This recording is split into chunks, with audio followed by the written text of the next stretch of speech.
Delegates, we are now going to have a panel discussion on precarious work in public service. Globe and Mail journalist Gloria Galloway will moderate the panel. Gloria has been a journalist for almost 30 years.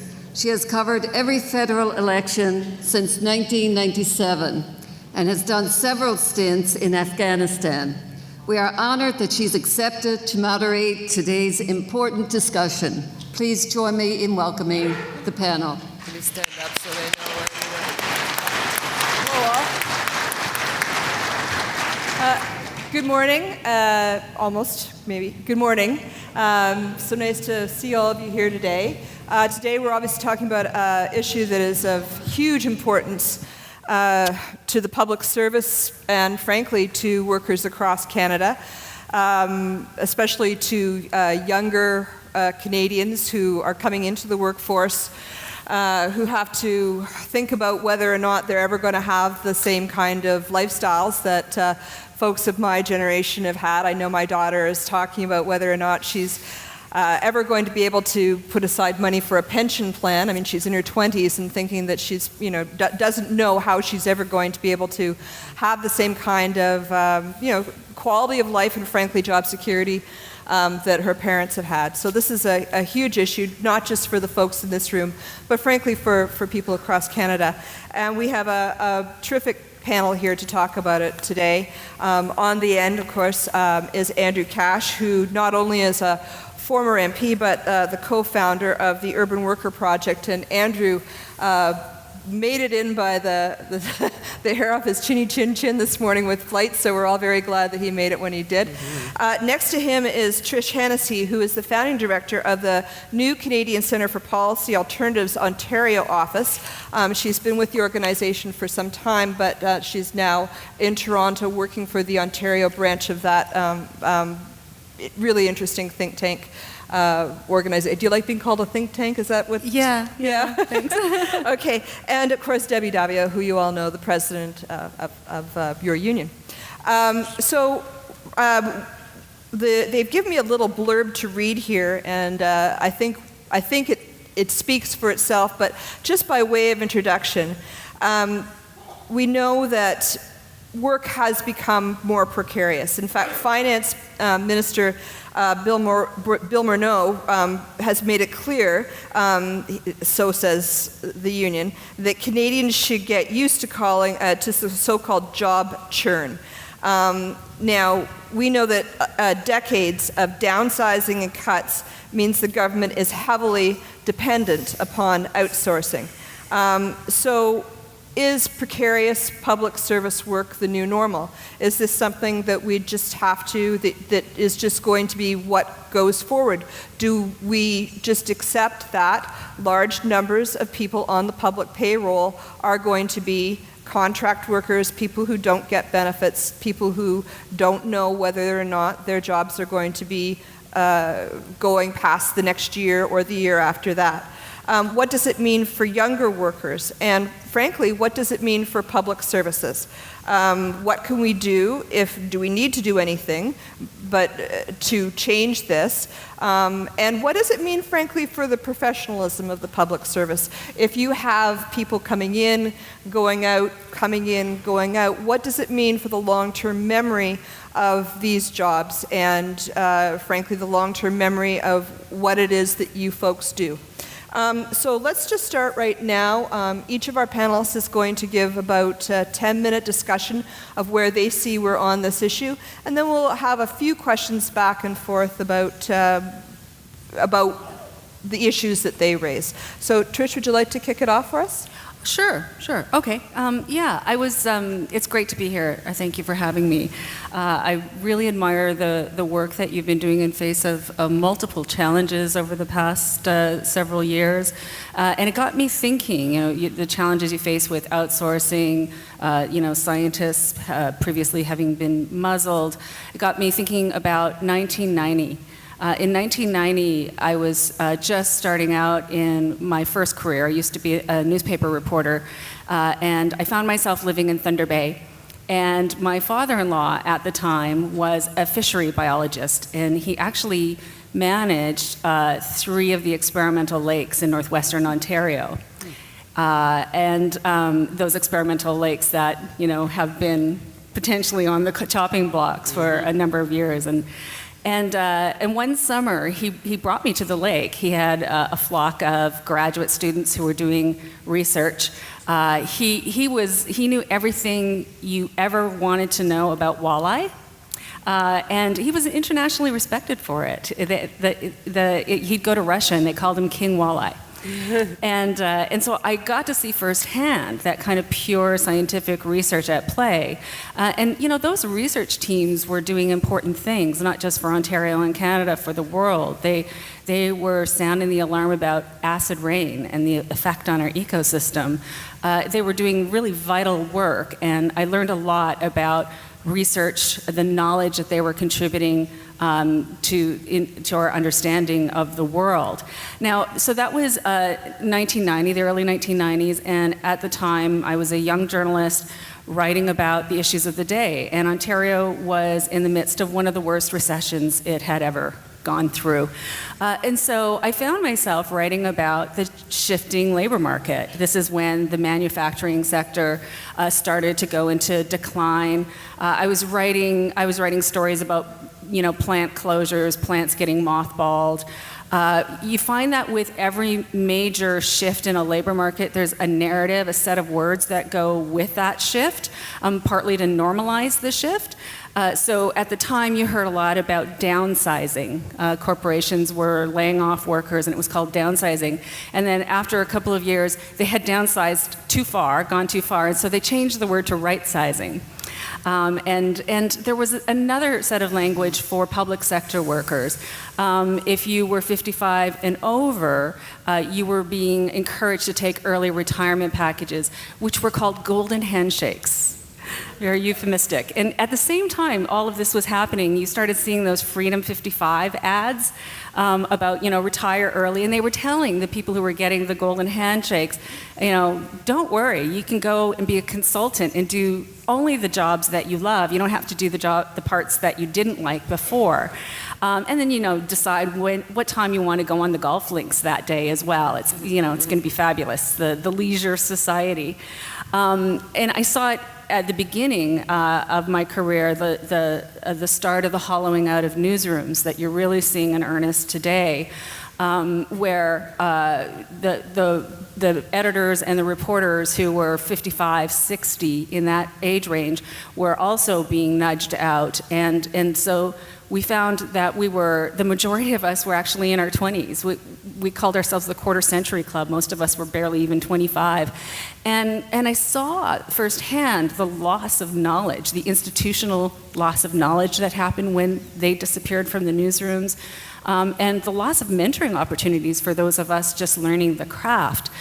So it was a big loss, and many of you can probably relate because you see a lot of that dynamic in your own work when you see IT outsourcing happening and that loss of institutional knowledge as well. So in the early 1990s, they were telling 20-somethings, like me at the time, that the globalization was changing everything, the labor market was changing, and don't expect a job for life. That you go and you get yourself as educated as possible because you can face up to 5 careers in your lifetime. Now, they didn't say you might end up having to work 5 jobs at a time just to pay the rent. They said 5 careers. It's going to be great. They were preparing us to be a flexible labor market, workers who weren't going to plan on having a pension or benefits or security. And it was a massive reversal of what happened after the war and the Great Depression, where during the 1950s, 60s, and 70s, when we were busy building our middle class in Canada, our middle class was just a few generations old. What we built that middle class on job security, on our workers collectively bargaining things like full-time solid work, like pensions, like sick leave. And a job for life in that era, it didn't have a negative connotation. It meant stability. It meant that you were loyal to your employer. your company. It meant that you were responsible for raising a family, contributing to your community. But all of that started to get reversed, and in the 1990s, I didn't realize how much it was preparing us for the future of precarious work. So flash forward to today, where that is the catchword, the watchword, precarious work. You see it in the public sector, and often you see it under the guise of austerity. Governments are like, the deficit's making me do it. So that's paved the way for outsourcing. It paves the way for short-term contracts, for going after sick leave or other benefits. In Ontario, provincially, the deficit made me do it has been the rationale for wage freezes for provincial public sector workers, some of whom have had wage freezes for up to 6 years of no raise. And so that's what's going on in the public sector. In the private sector, there's a new precarity kid on the block, and it's cast as the sharing economy. And it's kind of like the new golden handshake. This is where you have really the most educated young cohort of young workers in Canada's history. They did everything that they were told to do, and they're finding all kinds of roadblocks to good, secure, full-time work with benefits, and they're getting told to get used to job security, just like I was told in my 20s, a job insecurity. And it's shifting, though, now, because under the guise of the sharing economy, you have multinational corporations using technology like Uber and Airbnb to come in and really disrupt the market and have flagrant disregard of local regulations. And when a state actor tries to regulate the activity, to put in worker protections and consumer protections, they'll just start suing the state actor. And the champions of the sharing economy, the KPMGs of this world, are saying, yeah, the world has changed so much that the old labor rules no longer apply. I've actually even heard people say that it's changed so much that the traditional employer-employee relationship is out the window, that's got to change. And you got to think about that, because that's how we built our middle class, with employees, with workers standing side by side, collectively acting and demanding for better working conditions. That's how we reduced income inequality in Canada, through secure work, collectively bargaining that together. And so this new sharing economy, and let's just call it what it is, it's just-in-time, on-demand service economy. In many ways, it's a survivalist economy. And it's no ticket to the middle class. So these major corporate players are emerging in the economy, and they're shifting the risk of doing business onto the service providers. So you're driving your Uber cab, or you're renting a room through Airbnb in your house to try to make ends meet. But all the risks associated with that are yours. You're on your own. And generally speaking, these are workers who have no protections. They're underemployed. They can't qualify for employment insurance. They're not going to have a pension. They don't have sick pay, that sort of thing. So the traditional models of labor are actually being disrupted and displaced right in front of our very eyes. And those individual workers participating in it have little recourse, because unlike those who belong to unions and associations who have the power collectively to fight back, everyone is on their own. The risks have been individualized. And you know that in the public sector you're not immune. You see it with IT outsourcing. And you got to think about the future of that. When and if they start hiring again, are kids and grandkids the ones who are going to get good, decent, solid work? Or are we going to see a new iteration of outsourcing and contract work that looks more like that sharing economy, just-in-time, delivery model, where the employer is out of the picture and all the risks are on individual workers who have no protections? So we've been hearing this for about a generation now, and the thing is, it doesn't have to be this way. The same technologies that are being used to create the conditions for precarious work can be used to create the conditions for decent work. In fact, the security and stabilization of our middle class relies on our ability to turn that around and do that. And so just, to end, I keep going back to what I learned in Thunder Bay in those early days covering the changing nature of work, but also, those experimental lakes in Thunder Bay, and thinking about, I remember vividly sitting in a boat on a very placid lake, looking at the ancient Canadian Shield, and watching these teams of researchers learning from the history of the lakes, learning what we were doing to our ecosystem, and contributing that, bringing that knowledge back into the world to contribute to a better world. And I think about, your own members, tremendous work in fighting back to ensure that scientists have the right to speak truth to power. And it's a vivid reminder that we have the power to reshape things, that nothing is inevitable. Precarity is not inevitable, and there is really no reason to get used to it. Mm-hmm. Terrific. Thanks so much, Trish.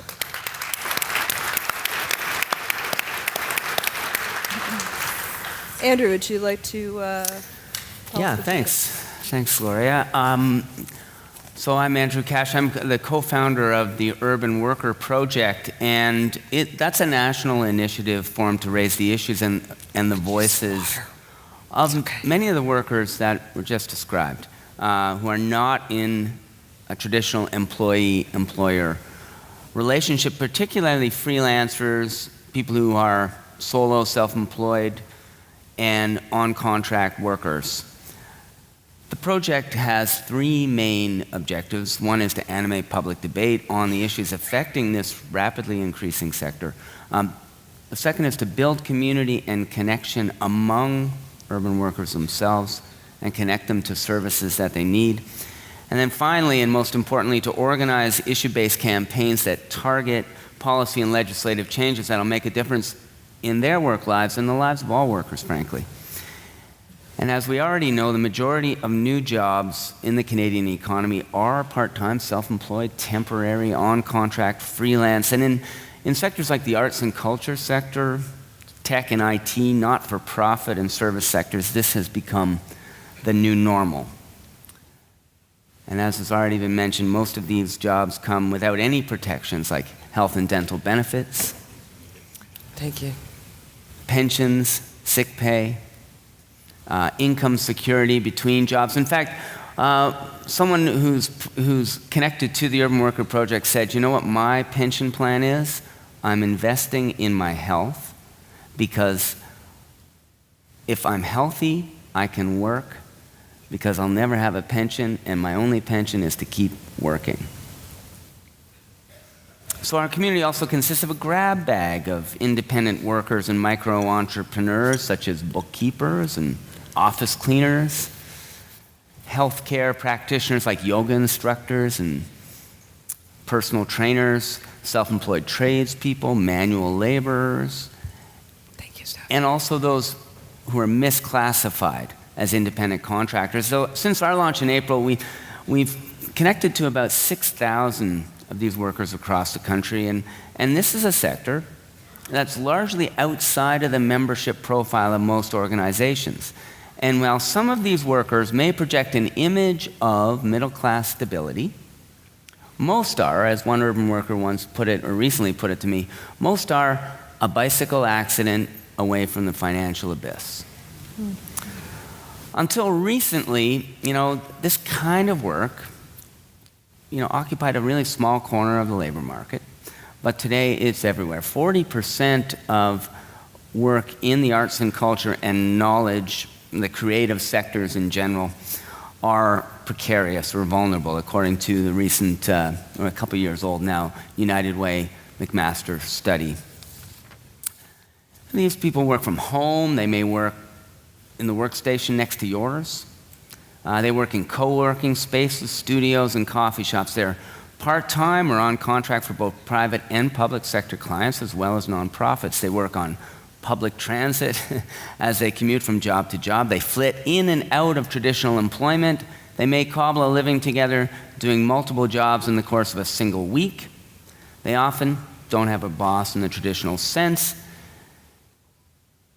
And in fact, we hear stories, more than one, really, of someone, you go to work on a Monday, you get to work, and you find that you've been arbitrarily reclassified as an independent contractor working really the exact same job you had the week before.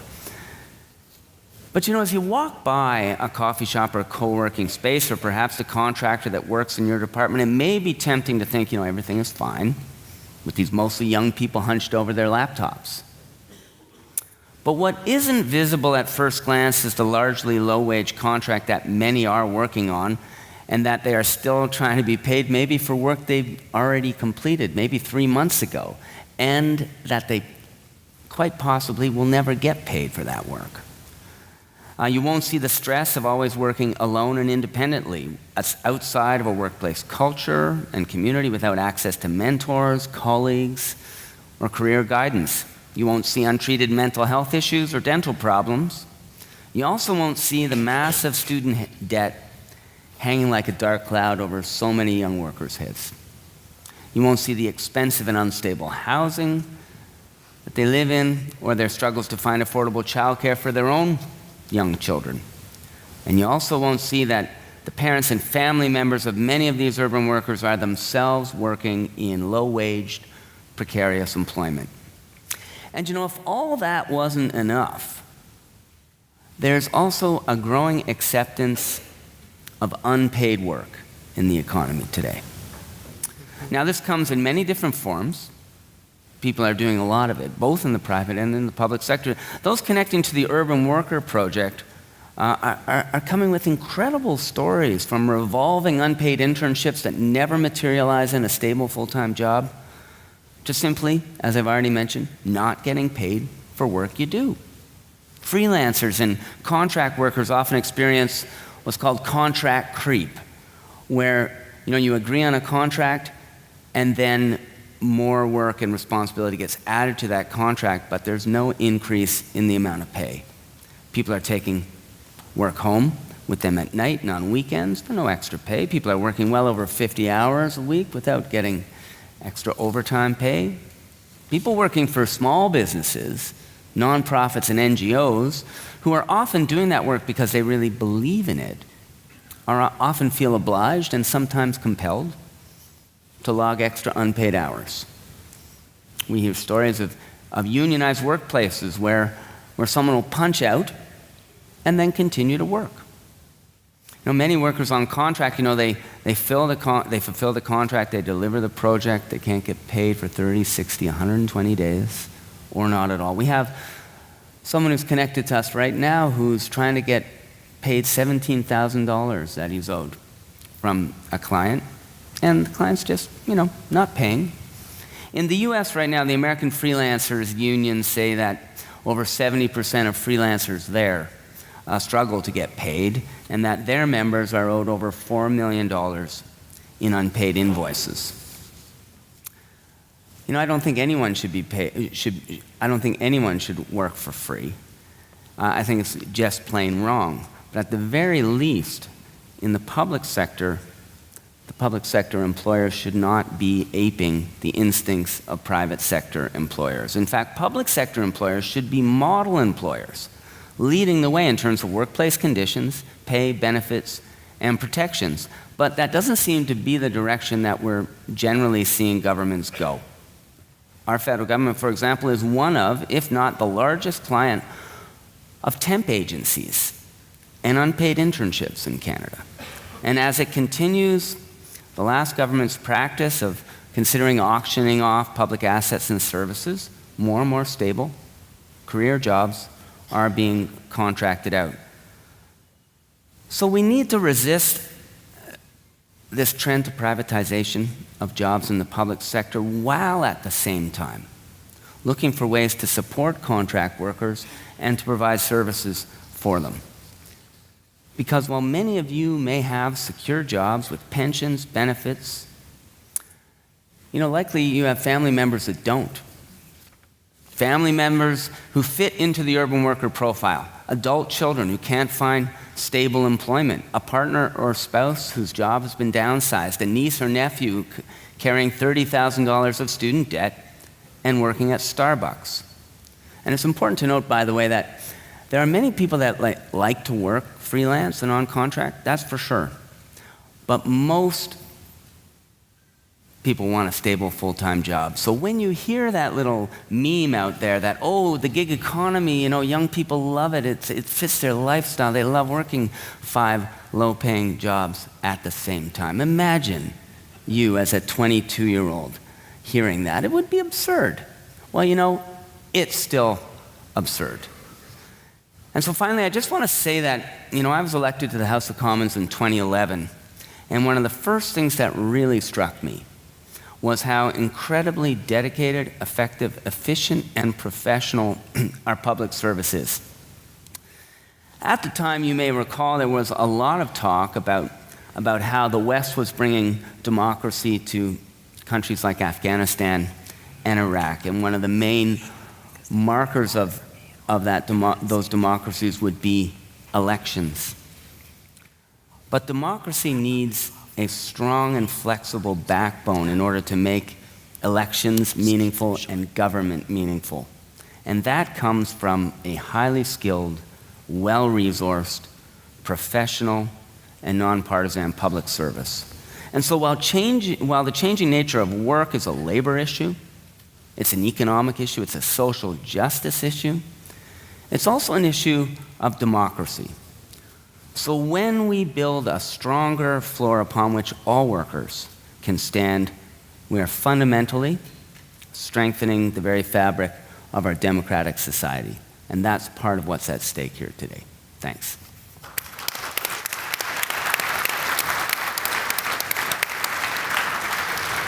Thank you, Andrew. Debi, you want to take this home? Sure. You guys have heard a lot from me on the issue of contracting out and outsourcing good government jobs, so I will try to keep it brief and fresh. So let me talk to you about this from a little different angle, because we as public servants, even though we are facing threats in contracting out, we're actually in a much more stable situation than are some of these workers that the other panelists are talking about. So I'd like to start out with a question, if you don't mind. How many of you have adult children that continue to live or who have moved back home? Put up your hand. Do any of you have grandchildren living at home? Okay. Some of you have joked about my personal situation. I'm a single mother. I have three sons. 2 of them are adults, and one is 15. He's in high school. And I have a granddaughter. And you've joked about my living arrangements because people have said I live in a compound, the Daviau compound.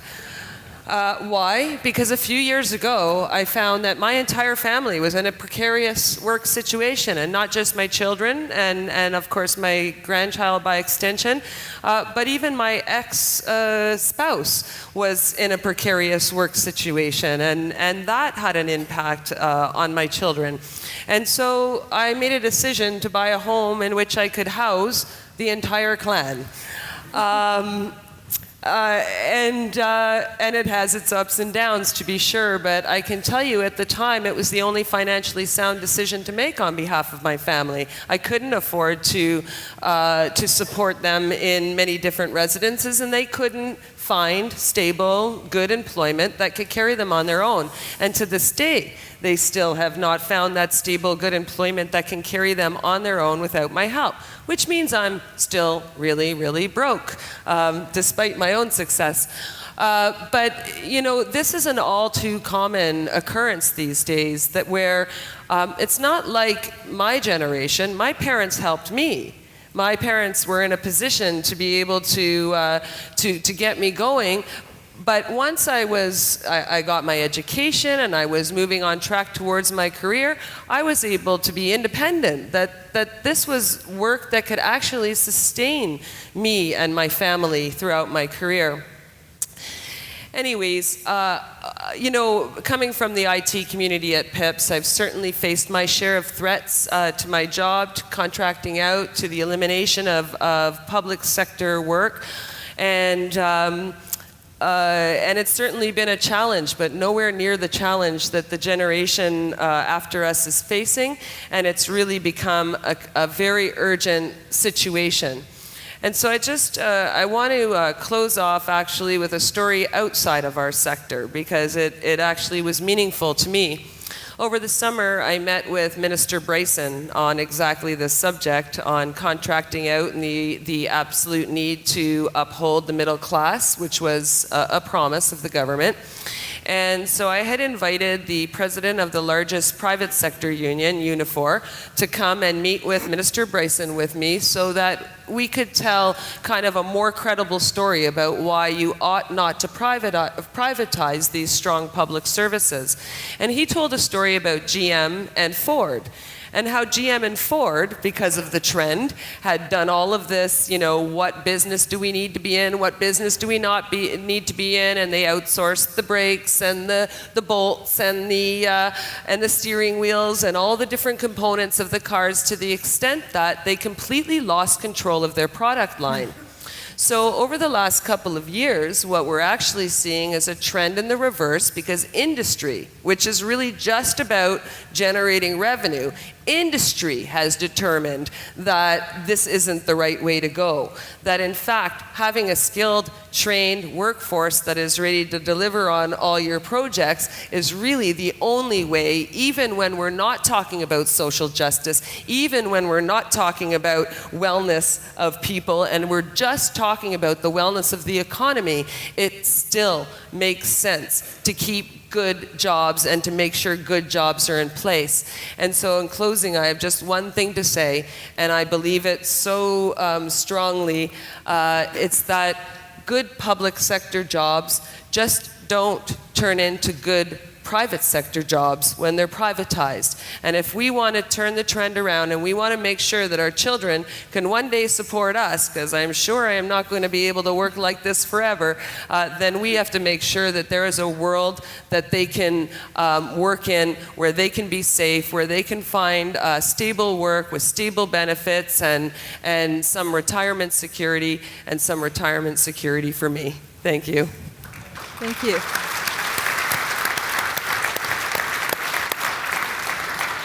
So it seems like, I'm going to say, the three of you are really preaching to the converted. I imagine that most of the folks in this room have at least thought the same things that you are saying today. They have the kids at home like I do, adult children at home.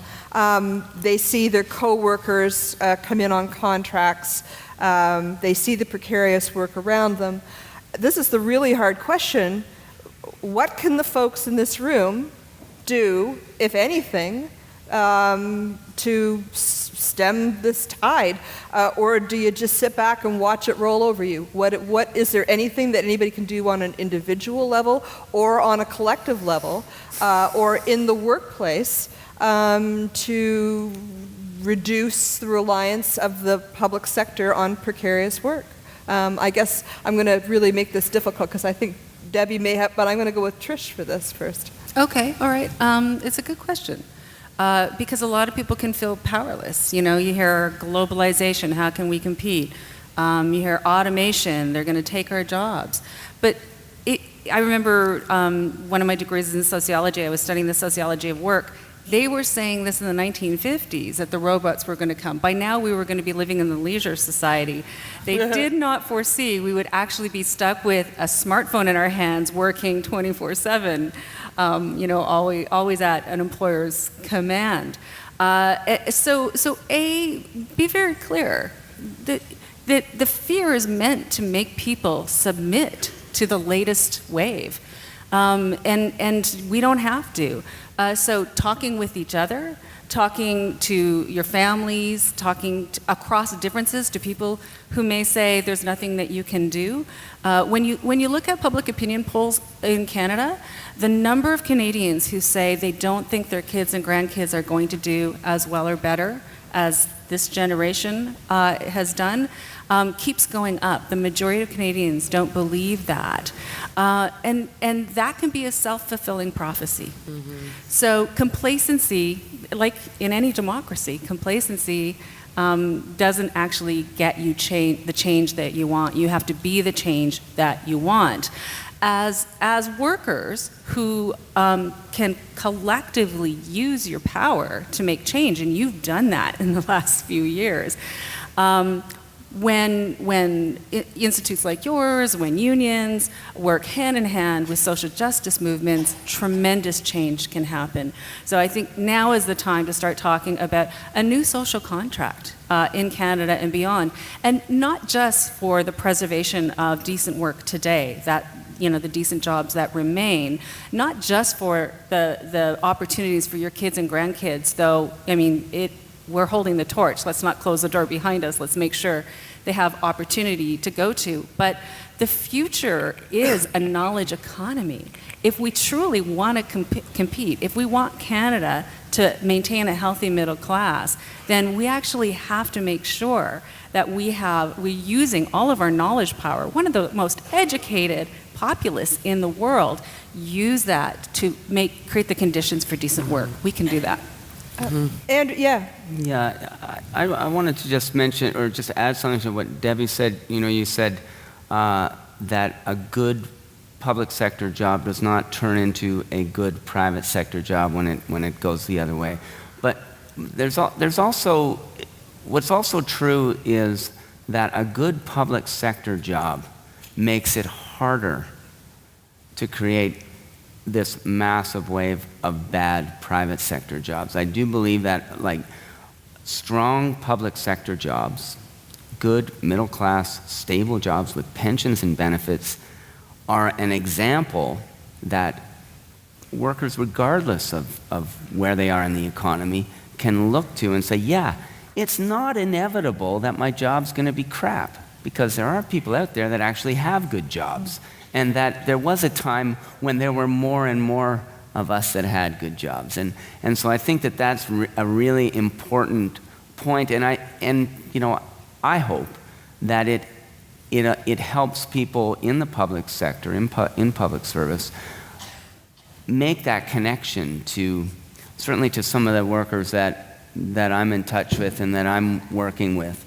Because, as Trish says, this is not inevitable. These are based on decisions that we make or that we choose not to make through our political choices. And it isn't inevitable. And I just want to add one other thing. We called our organization the Urban Worker Project. And part of the reason that I wanted to use the word worker in the title was because we had this idea about what a worker was based on, the post-industrial revolution or the industrial revolution, in fact, where, you've got people doing lots of manual labor and they're mostly men and they're working hard and they're working in coal mines, etc. But, what I wanted to do was try to encourage and be part of a movement that said, you're working, you're in IT, you're a worker. And you are working at a computer, you're a worker. And I know that we're in a context here where, maybe that's not necessarily always front and center, but I think that in fact that is what we all are. And work has changed, but the demands and the needs for stability and an optimistic future, are still exactly the same. And finally, when you're asking what can we do, what can people do, this issue is not linked, this issue does not stand alone. We have issues in our housing market, we have issues around the cost of post-secondary education and access to opportunity for communities that have a hard time accessing opportunity. We have, this issue of precarious work sits in among a broader suite of very problematic issues of inequality in our society. So, Debi, we've seen over the past years, perhaps not in the past 2 or 3 years, but certainly over the past 10 years, layoffs within the public service, large numbers, basically so governments can meet a bottom line, and they do have a bottom line. There's only so much money to go around. Is is that a very difficult thing to argue when you see your coworkers' jobs or your own jobs being outsourced to private contractors? Doesn't the government, and this is a devil's advocate type of question, doesn't the government have a reasonable argument to make that, we are meeting our bottom line by giving the job to somebody that we don't have to pay benefits and a pension to. We're doing the best for taxpayers by doing that. Well, certainly that's the narrative that the government had been putting out there, because that's a narrative that supports what they want to do. But the facts and evidence don't support that narrative. So in fact, contracting out doesn't prove to be any less expensive for the government. If anything, it's between 2 and 10 times more expensive with all of the evidence we've shown, and that's with all of our benefits included. And that's because these projects, which are initially bid on in government, come in at one cost, and maybe that initial cost is somehow comparable or could even be lower than the cost of doing it in government. And then those contracts balloon over time. There are new administrative fees, there are new management fees, there are scope changes, there are whatever, and the facts show that after all, it's extremely more expensive. And so, granted, there are two different pots of money, right? There's a pot of money in government that pays for staff salaries, and there's a different pot that pays for operational costs, and that's what they pay for contracting out of. And so obviously the problem has been truly exacerbated by how long it takes to do it the right way. So in order to staff someone in the public service, it is such a red tape, bureaucratic process that takes a very long time in order to staff an indeterminate employee. And managers, even good managers, will very frequently turn to the easier option, not the less expensive option, but the easier option, which is simply to contract out the work, even though they have the expertise in-house. So the government certainly might argue that that they're making a sound financial decision. It's exactly the reverse. Trish? It's another really good question that you've just posed, and I would submit that there are other costs that aren't necessarily financial. The cost of hollowing out that internal expectation in the public sector, that the experts are pushed out of the sector, come back as consultants, and suddenly it reinforces, it's sort of a self-reinforcing narrative where the private sector somehow has, all the smarts, knows how to do this better than the public sector. Well, that's by design. We saw this play out in Ontario under the Mike Harris government, and they did, all the outsourcing in a hurry, and you had all those experts.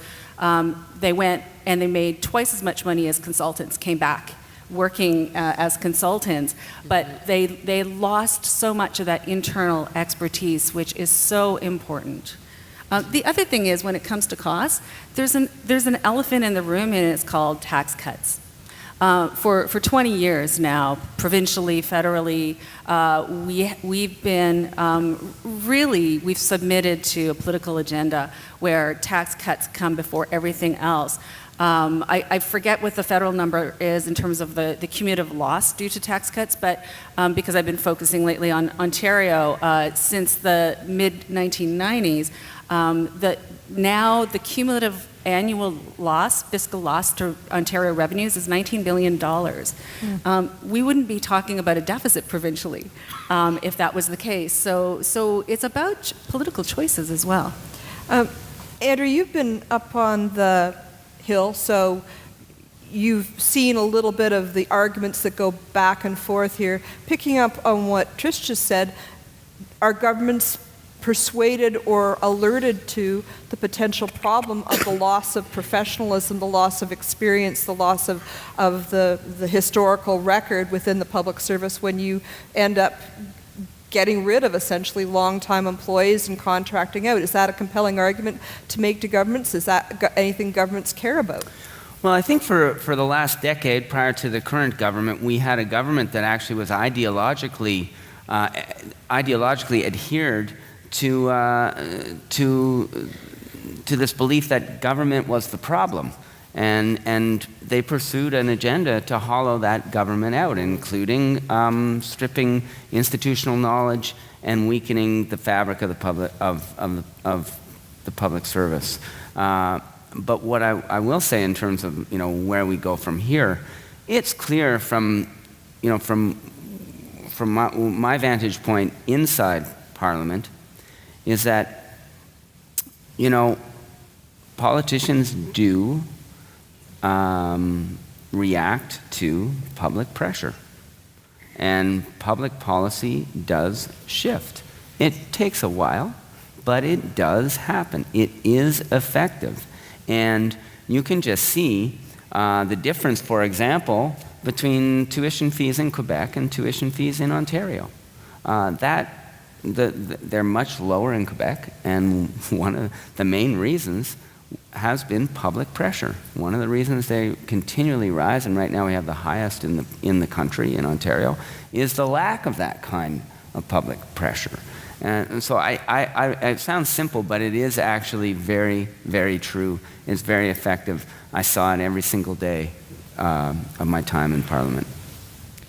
Okay, well, we're coming to the end of our panel now. We're going to have a website because I'm afraid we've run so late. There's not time for questions, but there's going to be a website or an email address put up where you can actually send your questions in and have folks answer them here. So I really appreciate now you're running into your lunch hour, and we're going to let you guys go eat. But thank you very much for joining us in the panel today, and we hope it gave some food for thought. Okay.